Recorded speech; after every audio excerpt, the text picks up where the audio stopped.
So, do you own 100 shares of a stock and you want to start selling covered calls, but you're afraid that if you start selling covered calls, that the price will break through your strike price and then you have to give back or sell your 100 shares? Yes, you might make a little bit of a profit. However, you wanted to keep those shares for the long run. So, what I'm going to do is I'm going to give you three ways of how you can tip the scale in your favor of trying to sell covered calls in an environment where there's more chance that you will make the full premium and get to keep your shares, i.e., not get assigned. So if you like the sound of that, all I ask for that is smash that like button and don't forget to subscribe. So I'm just going to show an example here on my account where we've got Nvidia up and we've got 100 shares of Nvidia, cost basis of $118. Let's call it that.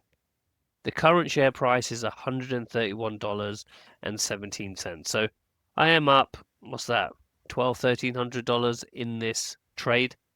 And Nvidia is a volatile stock. It has some juicy weekly premium. You can make $100 here, $50, $200 there, depending on how aggressive you go with your strike price selection. And if you guys saw my last week's video where I walked you through my kind of covered call related strategies, very similar to this video or that video. That was more of a step by step. If you wanted to do that on any stock, this is more related to covered calls.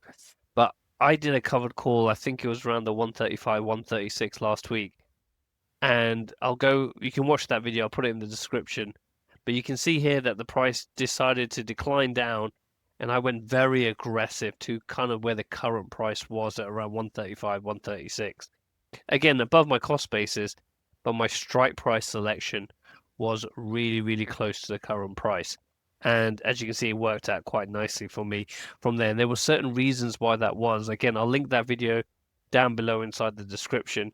But we're going to take a few of those concepts and I'm going to walk you through three reasons on how you can maximize the premiums that you gain if you decide to do covered calls and hopefully not to get your shares taken away. And again, we can't predict the market. There could be all sorts going on there, and Nvidia could just rocket up or it could rocket down. So either way, there is no guarantee foolproof. But with these three methods, you've got more chances of being right in capturing the premium and also keeping your shares than actually being wrong. So without further ado, let's go into the three reasons. The first reason is, and this might sound obvious, is that you want to sell on an up day. And there are some people that, there's a lot of YouTube videos sell covered calls for weekly passive income. Now, I do cover calls on Nvidia, and I generally do them a week out, but I don't do them every week. And that's because some of these things don't happen for me to do these kind of covered calls.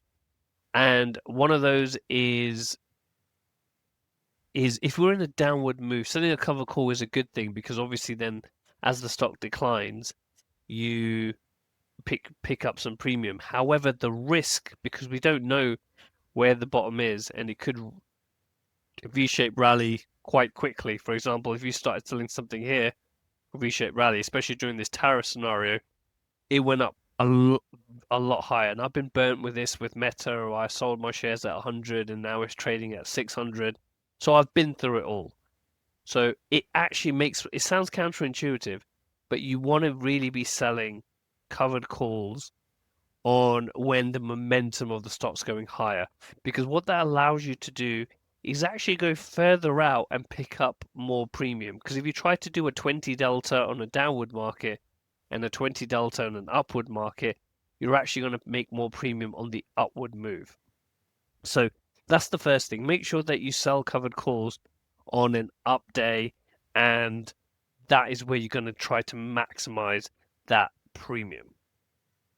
Now, the second thing is, if I switch over to TradingView, the second thing is what you want to see is a missed pivot for the week. So again, it's all linked inside the other video where I won't go into it in too much detail, but this is basically pivot points. Pivot points are like the natural place or mean reversion where a stock likes to go to or trade to in relation to the time period you selected. So if we look at in last week's video where I said that the stock was right here around the 135, 136 mark, and I said that there was a missed pivot in that current week, and stocks, it was extreme, which is hint is kind of the third point, is we had a lot of things aligning to do a covered call at the 136 mark, where yes, it did go slightly higher than that, but again, it came down and it touched its pivot point, right? It's not to say that Nvidia will go back down to the 115 level, but what it's saying is there's more chance of Nvidia going sideways to down than Nvidia going sideways to up. And in this was a real textbook, an extreme move, and we got a mispivot. So I will ignore the downside ones because we're talking about selling covered calls. But here's another classic example. So if we look at this week in general, this was the bar for that. Here's the Friday bar close. Now the price did go up, but again it came back down and touched this pivot point. You see how it didn't make that much of a high, and this was the start of a massive down move there.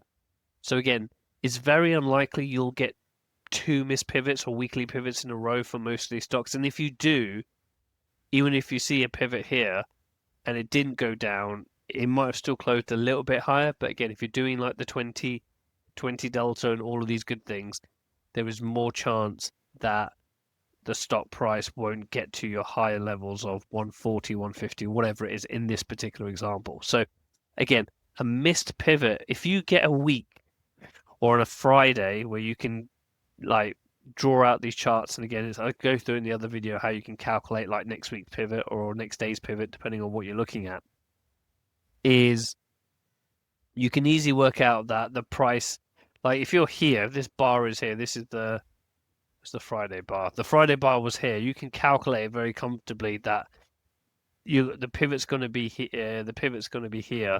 It's not going to hit this pivot.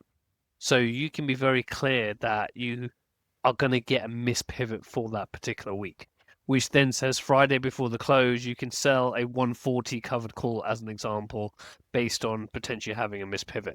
There are other things to take into account, which we'll go into in a second, but a mispivot is a good key sign. So again, I don't like taking covered calls every single week.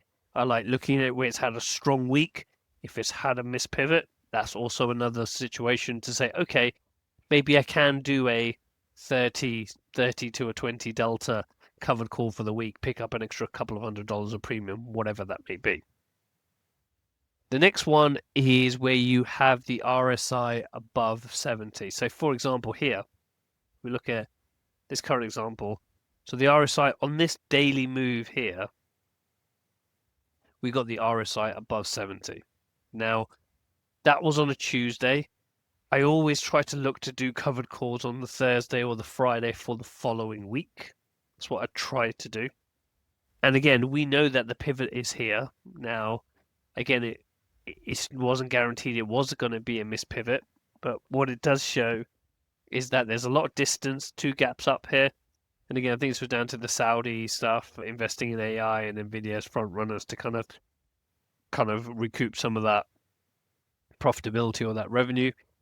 And we can see here that it continues to stay overbought, giving us another indication that we will get a mispivot. Generally, if you get a move like this and you get an RSI to some extreme, so again, if I jump out here, I don't have the pivots up here, but again, a move like here, for example, just trying to get onto a Friday. See, Friday already had a kind of down move, but here, and again, you get this other move up here. So again, this could be a situation where it could have completely screwed you over. But this again was part of earnings, which again I'll talk to in a second. So it's about getting where you would have definitely had some mispivots, a couple of mispivots around here, about how you can quickly take some of these pullback situations to do a cheeky covered call. And again, we'll talk into mitigation strategies in a second. So again, having an RSI overbought, having a mispivot, these are two good signs that you can comfortably sell a covered call. And again, it's not guaranteed. Again, we don't know, right? Now, this brings me back to my next point, which is around earnings. So you can see here that Nvidia has earnings next week. I'm shooting this on the 24th of May, on Wednesday, the 28th of May. So this is why I haven't sold a covered call, because it's still kind of having an upward momentum. It has hit its pivot, and again, it does have a missed pivot. But with earnings similar to what you saw over here, wherever it was, in this section here, this gap up here is earnings, right? So what's the point of me putting a covered call on if the gap up, if it's going to gap up to 150, which is great for my stock, but if I've got a 137 covered call, then it kind of really screws me over, especially if I don't want to get rid of the shares. So this is something about is not doing it on earnings. However, if after the earnings play, Nvidia rockets up 5, 6, 7%, that's then again, if you can look where the missed pivot is, see where the RSI is, that might be an indication for you then to start going long. So I wouldn't trade covered calls during earnings. What I would do is use earnings as a catalyst if it gets the move that you want to then set yourself up. If it drops by 10%, I'm not selling covered calls there because there's no call premium in there for the risk, because if it rebounds the next day, they're going to be inside a worse position. And then lastly, if something does happen and the price does go against you, etc., you've always got the rolling option, right? Which is where you're buying back the call that you sold, which is going to be for a loss, and then opening a new call further out in time, hopefully higher than the last strike price that you selected, and doing that for hopefully a premium or a credit and not for a debit. If you want to take a debit, depending on if you don't want to lose the stock or not, again, you just have to be careful about what is it that you want to do. And what I like to do, the reason why I like to somehow sell weekly cover calls, if the worst was to happen and I can't push it out for a break even or a credit, because at some point it will have to dip back down, is that I will push it out further in time, potentially like a month, 2 months, 3 months or whatever, to wait for that stock to come back down. The only time where I've been stung with this is obviously on Meta. But again, on Meta, I was trading covered calls as Meta was dropping all the way down to about 80 odd, and I was selling 90, 10, 100, etc. covered calls. And then it just went away for me, where I think 1 week it went up $40 and I just couldn't get it back.